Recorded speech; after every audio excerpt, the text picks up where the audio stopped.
Hello and thank you for pressing play. Welcome to A Beer with Bear or Any Other Beverage. This is episode 68, part 2 with Panu, also known as Della Rocka, and Thomas Meyer, also known as Dax Dragster of the Godless Wicked Creeps. Frank Quaranted, George and I continued our conversation via Zoom with Dax and Della Rocka. This time focused on Della Rocka, with Dax still hanging out, of course. We got into his background, coming from the world of metal, his former band, the Graveyard Bashers, how he feels about AI artwork, his approach to marketing and promotion, meeting and working with Dax on the song and music video Out of This World, available now on YouTube, Bad Billy Records, his interests outside of music, including some of his more nerdier side, and what's next for this music project. Panu is definitely someone you should follow now if you haven't already. He's talented, motivated, and someone you could talk Star Wars and comics with. As I mentioned in the beginning, this is part 2 of 2, the sequel. Be sure to check out both episodes, with part 1 focused on Dax and part 2 on Della Rocka. We just need to make one more to make our own podcast trilogy. Beer with Bear is available to listen to where podcasts are heard. Spotify, iTunes, just to name a few, Libsyn, and SoundCloud.com. If you like what you hear, please support the show and the artists to come on by hitting subscribe, leave a rating, write a positive review, and tell your friends. While you're at it, don't forget to like us on Facebook at Beer with Bear Pod, Twitter at Beer with Bear, and Instagram at Beer with Bear Podcast. That's right, due to some technical issues, we are no longer using the Beer with Bear Pod handle. The account's still up, but you want to follow us at Beer with Bear Podcast.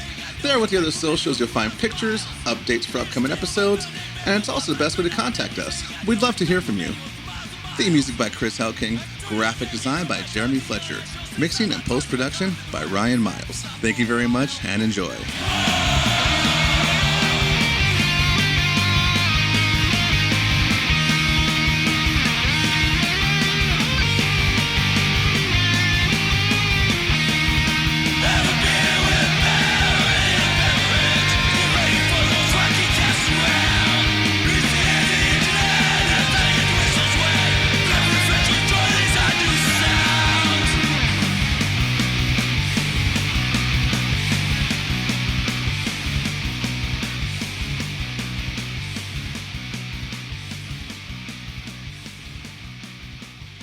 All right, so we're back, part 2 with Della Rocka and Dax Dragster, who I just found out, confirming my suspicion, he was named after Dax the hair grease, which I was a fan of as a kid. I used, and I regret it because my pillow was shiny and it had freaking bumps in the back of my neck after a while because I guess it doesn't really wash out.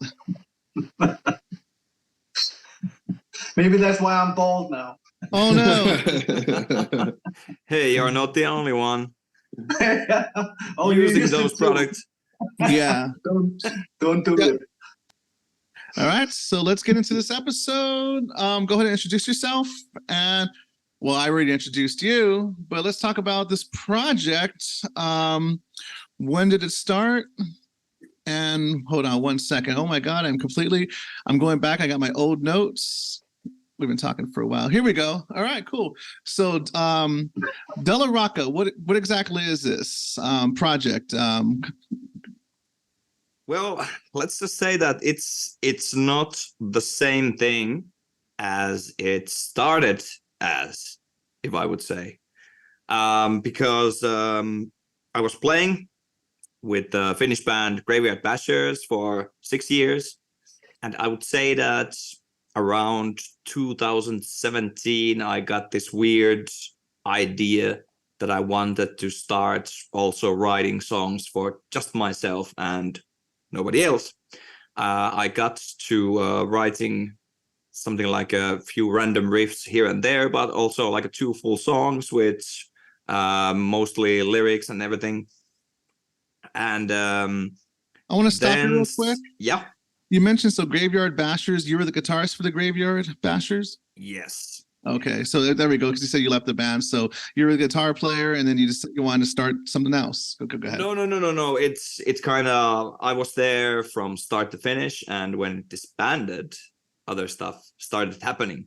Like because during the Bashers days, I started writing some other songs, but then stuff actually started getting so busy with Bashers. We got the deal with like Insane Records and all this kind of stuff.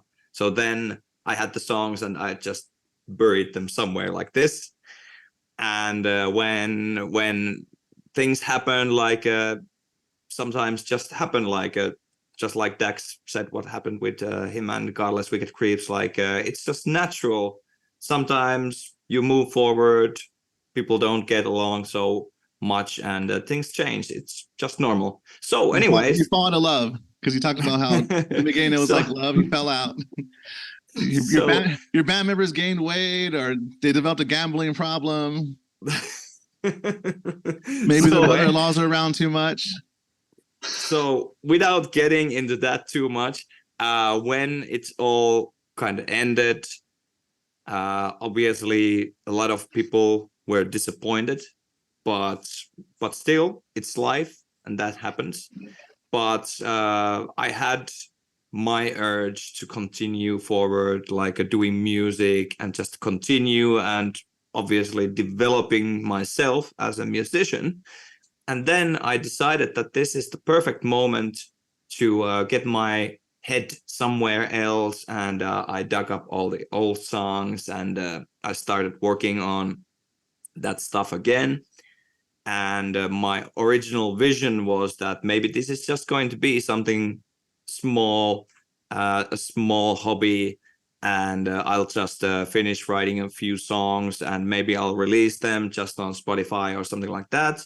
And then I kind of like sold the idea to Bad Billy Records, which is, by the way, Mr. Bad Billy is a regular listener of your show. And, is that so? Yes. Just before we started here, he asked me to say hi. So this is me doing what was asked. Oh, wow, nice. What's his name? Zivko. Or is it pronounced Zivko? Dax, maybe you know better, but... Yeah, it's like Shamatansky or something. But anyways. Yeah. So anyways, I managed to sell this idea of maybe doing this little release, like an EP or something, to Mr. Bad Billy. And then one thing led to another, and then we just started like throwing ideas around, like what about if it's not just like me doing the songs? Well, I know people from my past. I've got some people who have like many times said that they would be willing to do some music together with me, including Titch. So I was thinking like maybe I don't have to do this alone. And then one thing led to another, and now the whole concept has changed. And the whole thing is that it's like basically me writing songs together with a lot of other very awesome people together. And hopefully this upcoming release is not going to be the only one. And I know it's not going to be the only one with the same concept. But yeah, that's the whole thing in a nutshell. What's some of the direction for this one? Because we mentioned before, you come from your band is very heavy. Like I was listening to them today because I mentioned before, I know the name, I've seen the name, I've seen the logo, I've seen the artwork, your album artwork for Graveyard Bash is really cool, has a comic book feel, and I'm like, oh my god, this is really, I had to turn it, you have to listen to it loud. You know, I probably scared the old people in the car next to me, you know. So that's the background you come from. You say you come from metal originally? Yeah. I started playing guitar in 2004, I think. And 2006, I was already in kind of like a death thrashy band. After that, disbanded. We did a lot of gigs all around Finland, but never like outside of Finland. And after that, disbanded for a while. I joined in a grindcore band. Oh wow! Started doing even more heavier shit and heavier shit. But every song was like a minute long or 30 seconds long. Yeah, 32 minutes, sometimes even less. Oh my god! I've been to those shows. I'm like, the set's already done. It's like 10 minutes. Yeah. We had something like 10 songs, and it was maximum of something like let's say 5 to 7 minutes long. Wow. Like, yeah, you went to the toilet and you missed the show. Yes, exactly. But it was fun for a while, and then later I had one more metal band, which I got kicked out of. But anyway, You wanted to play after... longer songs. Sure, but after that, it was like a quite like I mentioned before during the Thomas's interview that my kind of like a style, how it evolved during the years, it was quite interesting, and not trying to like get influence from any one band or one genre, but it came like naturally that I had all this metal background, and I always loved like a really old rockabilly stuff and this kind of stuff, country stuff also. So after I had done my share of playing metal bands, this one time I was sitting at home, I had the guitar, and for some reason I started playing like old rockabilly songs, mainly from Eddie Cochran.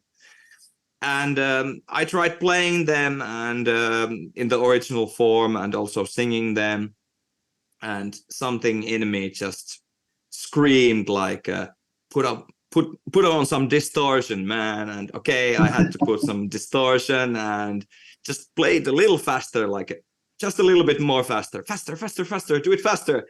And then I had to do this kind of like a not singing clean. That's not my like I don't know, it's really hard for me to handle like a super clean vocal, so I just added some raspiness in there. And then I just realized like, what the fuck, I'm playing basically like a psychobilly music here. And that's where some of the ideas came from, like that maybe that's something I would like to play in the future too. And how long from this point where you're experimenting with the country and the metal that you form the Graveyard Bastards? Since it's part of your origin story, I'd love to hear how that band formed and possibly play a track if you'd like. Sure. Well, I think that was something like 2016. Yeah, the band was found in 2016, and I knew the drummer at that time, but I didn't know the bass player vocalist at that time. And the drummer just said to me this one time that, hey, maybe you would like to try and play guitar on that band.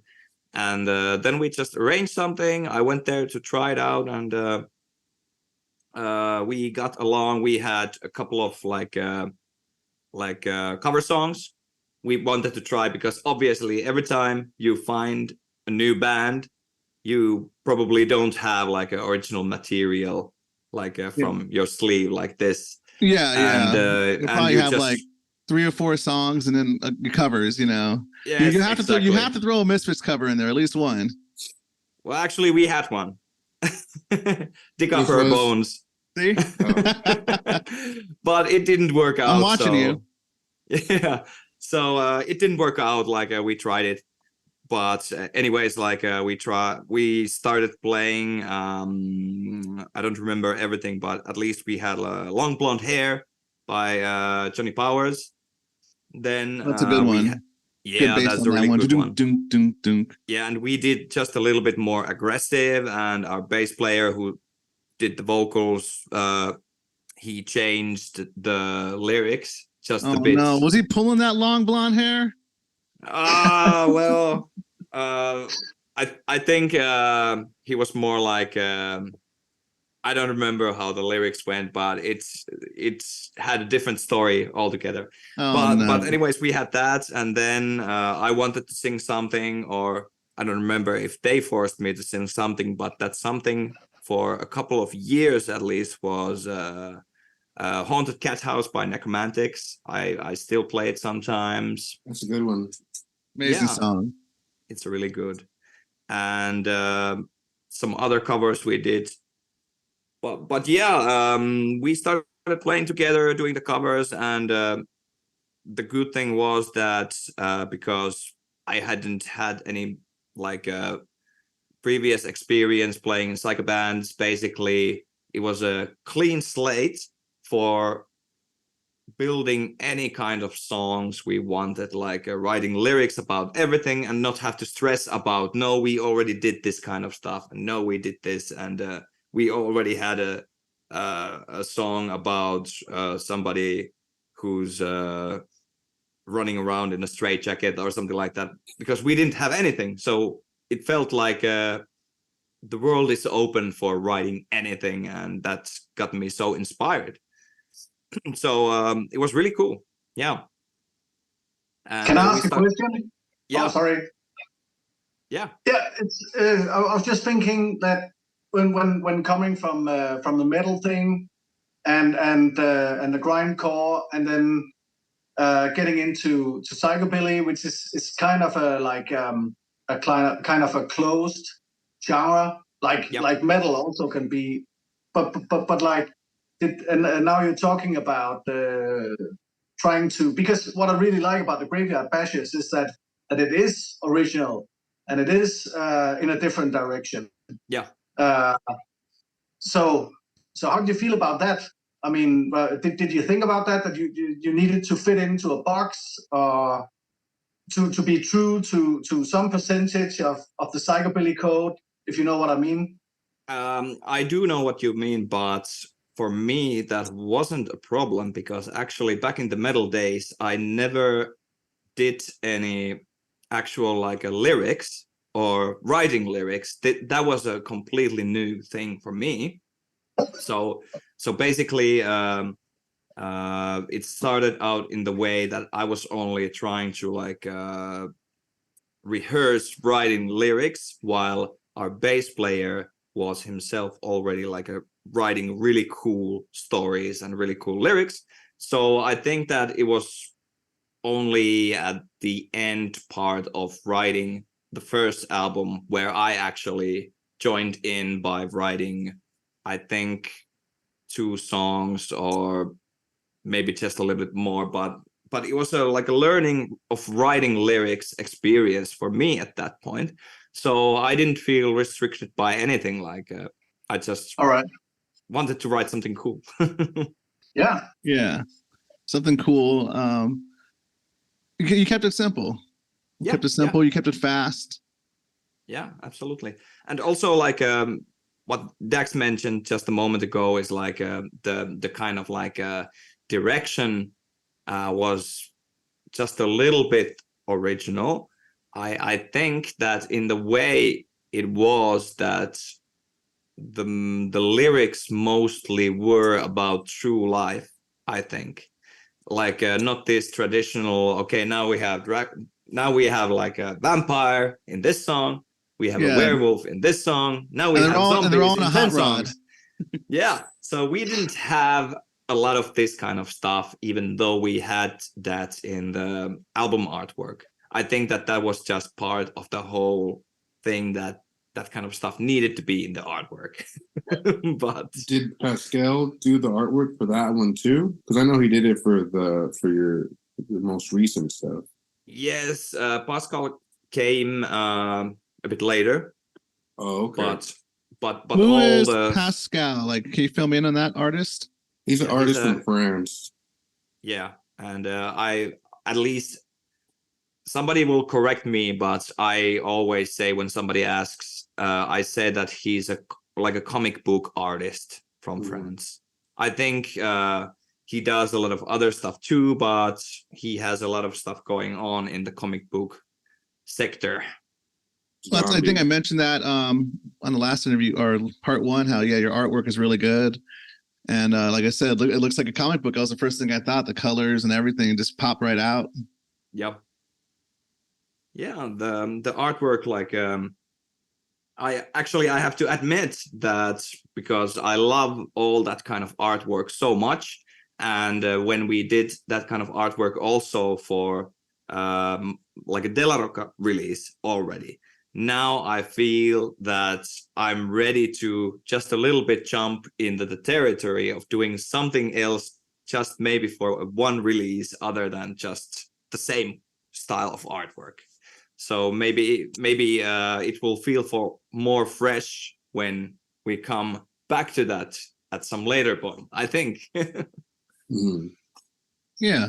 Okay, so yeah, the artwork was comic-y, but the lyrics you said didn't quite match the album covers. Well, in a way, yes, and in a way, no. Like, I like to think that the best kind of lyrics are, and now this is a hard word for me, ambiguous. You know, I think I got it right. No, you did. You did. Yeah. Ambiguous. Yeah. So I like to think that the best kind of lyrics in the world of any kind are the ones that actually make the listener think and make up their own version of the story they just heard. Like, yeah, I hear this, but maybe this is what's going on, or maybe it's this, or maybe it's just the face value in there. Yeah.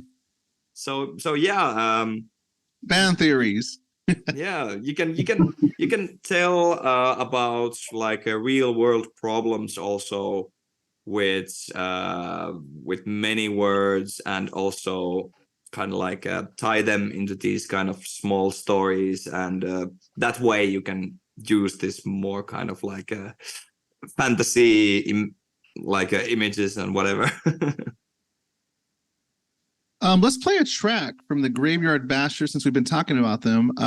What would you want to hear? Well, Graveyard depends. Brothels. Oh, that's a good one. Which one is Yeah. this? Graveyard Brothel. From All right, the Graveyard album Brothel. Recommended. This is for you, Dax. Thanks.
All right, Graveyard Brothel. Is it what it sounds like, or is that an ambiguous title? Well, I guess those that lyrics- is what it's. yeah, those lyrics were actually written by me, and actually they are probably what they sound like. It just felt funny to me to write a song about somebody who goes, well, actually, now that I'm thinking it, the songs were mostly about just twisted and crazy people, just in different ways.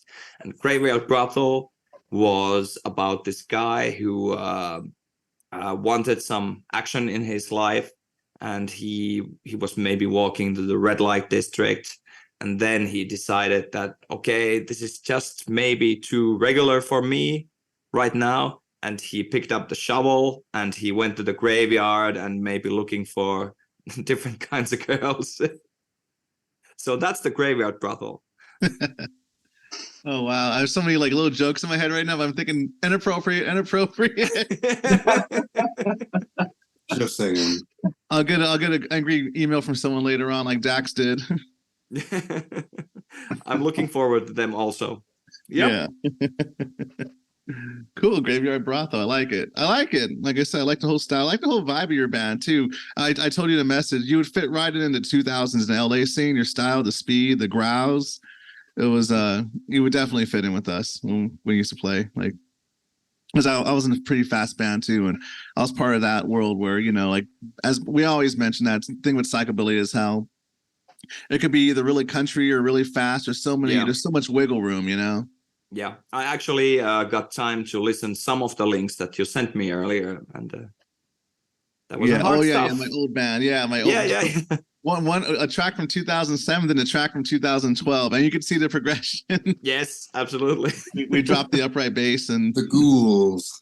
Yeah, and Frank's band has that too. The growls, the heavy distortion, you know.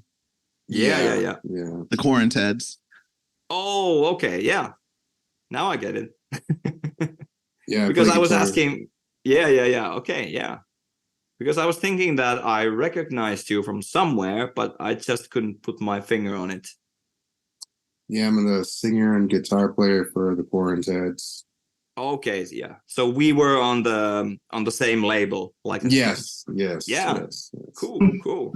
Yeah. Did he do that thing he did with? Go ahead. Oh, I was just gonna say that I think that we might come out in a compilation for Bad Billy, some LA bands or USA bands. I don't know. Yeah, I also know some compilation that we are actually working with Dax on doing our participation on some compilation, but I don't know if we can talk more. Okay, some secret stuff. Our sound guy doesn't have some work to cut. Ryan, that's right. You also use our sound guy for Beer with Bear. Ryan Miles is doing some stuff with you guys, correct? Oh, yes. So actually, like, if I jump just a little bit about the status of my full album that's coming out hopefully this year, but there's so much work to do. But anyways, Ryan is my mixer and doing the masters. And I really like the guy, and we have a really good thing going together. And he's also mixing that other thing we're doing. Oh, I see. Has he brought up Kung Fu yet? No. Okay. Should I be worried? No. I probably bring it up more than he does. But yeah, I'm really happy to see that there's so much of these like small connections with us and everybody all around. It's all connected. No. Yeah, no. It's the MCU. It's all connected. Oh, that's right.